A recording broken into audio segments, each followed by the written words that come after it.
11º domingo do tempo comum do ano B, Capela da PUC. É a menor de todas as sementes e se torna maior do que todas as hortaliças. Evangelho segundo Marcos. Estamos novamente no Evangelho de Marcos, no capítulo das parábolas do reino. A parábola do semeador nos abre a visão da beleza, na qual entendemos por belo terreno aquele que recebe a semente, portanto, a beleza como acolhimento da vida do Filho. Jesus Cristo vive a divina humanidade, pois é Deus e homem. A ressurreição, a vida de comunhão, está no início da nossa vida. Não é uma meta a ser alcançada, pois o reino de Deus já está entre nós.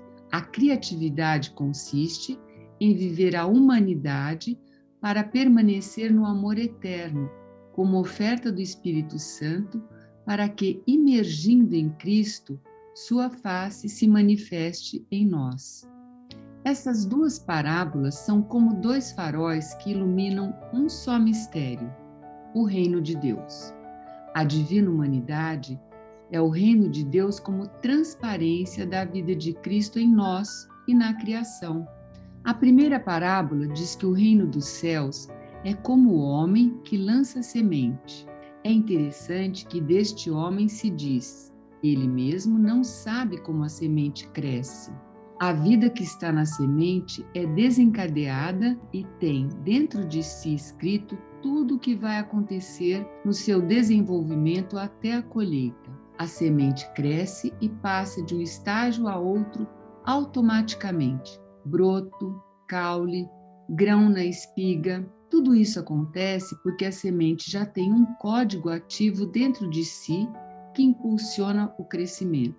É preciso somente que haja a acolhida. O terreno acolhe e depois a semente se libera. A segunda parábola destaca isso ainda mais, porque usa como exemplo o grão de mostarda, que é a menor das sementes desta terra.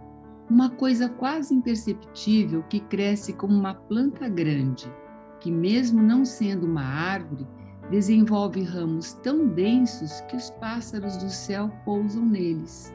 Cristo está enfatizando justamente essa desproporção entre tal planta e uma semente tão pequena, praticamente dizendo que o reino dos céus tem uma força interna e mesmo que seja tão pequena e aparentemente invisível, tem um grande poder.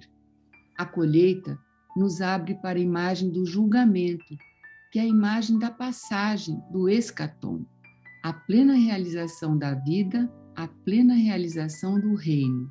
Somos convidados a entrar em sintonia com o ritmo e as etapas de crescimento da semente. Mas, quando somos tentados pela impaciência, pela ansiedade, acabamos por criar ídolos no lugar de Deus.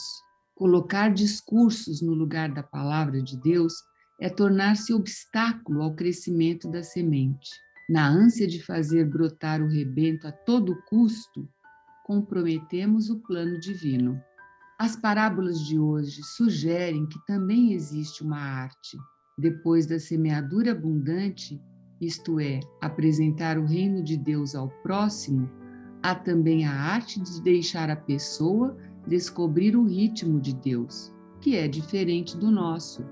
Muitas coisas parecem frágeis, perdidas, estão se fragmentando, desabando, mas talvez nos digam para colocar nossa atenção na escuta do broto. Eis que estou fazendo uma coisa nova, agora está brotando. Não percebeis? Nos diz o profeta Isaías. O brotar pode ser sentido. Este é o ritmo da igreja. O ritmo da igreja é muito diferente e certamente requer grande discernimento sobre o que semeamos. Só com o nosso esforço fica claro que nada cresce, porque falta semeadura. Falta a semeadura da palavra, falta a semeadura da boa semente, da bela semente que é o Verbo, que é a vida do Filho, que é a sabedoria divina. A semeadura tem uma dimensão sacramental indispensável a todo o anúncio e a toda evangelização, precisamente porque é a própria semeadura do reino, e é o reino que determina a nossa forma de proceder, impelindo-nos a fazer silêncio e a começar a escuta. Então nós hoje vimos nessa catequese alguns elementos muito importantes que dizem respeito à palavra e ao reino de Deus. A primeira nos convida a meditar sobre o poder da semente. Isso é uma coisa tão comum na nossa vida e nós, muitas vezes, usamos a semente, plantamos a semente, comemos a semente sem pensar na força que a semente tem de produzir vida.